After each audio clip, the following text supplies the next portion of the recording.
Hello guys, welcome back to Literature Information. Today we will discuss about the poem Anthem for Doomed Youth.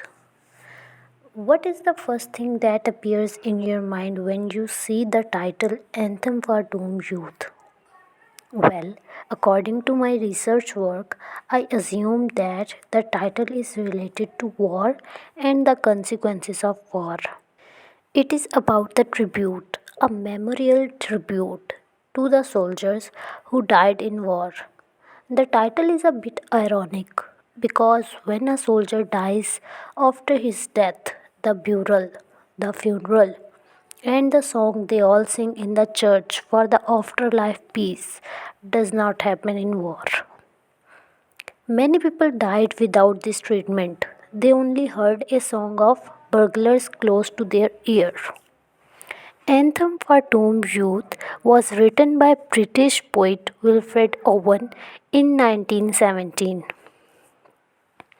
While Owen was in the hospital recovering from injuries and trauma resulting from his military service during World War I. The poem laments the loss of young life in war and describes the sensory horrors of combat. It is a poem that is a tribute to died youth who participate in war. Anthem for Doomed Youth described that what the church bells will ring for the young men slaughtered like farm animals. Here he is using the word cattle as a metaphor. Instead, these young men just hear the fearsome rage of firing guns. The only prayers they get are the quick and jarring rhythms of rifle fire. Anthem for Doomed Youth is a poem about World War I, which is estimated to have caused the death of around 17 million people worldwide. The poem makes a clear statement that war is a hellish and futile waste of human life.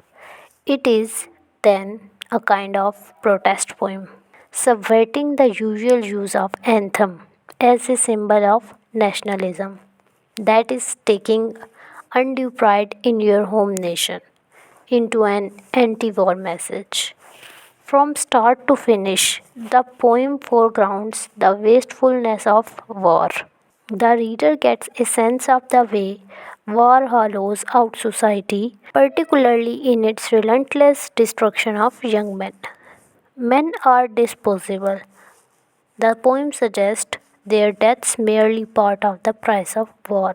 In the first line of the poem, these men are compared to cattle.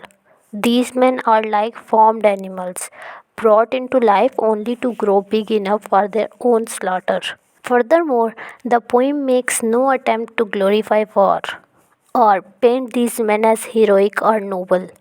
It doesn't say that they are not these things, but instead makes the case that these traits, heroism and nobility, are rendered particularly irrelevant by the sheer brutality of the conflict.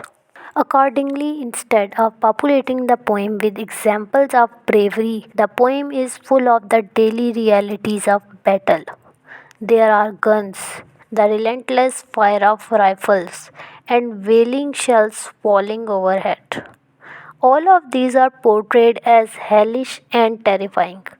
The guns fire in monstrous anger, and the shells scream like shrill, demented joys. In other words, they take on the emotions that represent the worst of humanity: fury and violent madness, the very things that cause war in the first place, along with politics, oppression, and so on. The later image of the choirs is especially important. War is often presented along nationalistic lines, with young men encouraged to fight for their countries out of sense of patriotism. Indeed, in one of Owen's other famous poems, he ironically quotes the Roman poet Horace that it is sweet and right to die for one's country, But the members of this choir don't sing the soldiers' national anthem. They sing a bloodthirsty, banshee-like cry of war. The poem makes the point that these men, fed to the war like nameless cattle, will never return home anyway. Their actual national anthem is no longer relevant. The burglars will call from them from sad shires. Shires refer to the different parts of Britain, but this call will forever be unanswered. Ultimately, then, Anthem for Doomed Youth asks the reader not to romanticize war. Though it's a lyrical and beautiful poem, its power comes from the way in which it brings the horrors of war to life. War is held up to the light, exposed as futile, horrific, and tragic. That's all for today.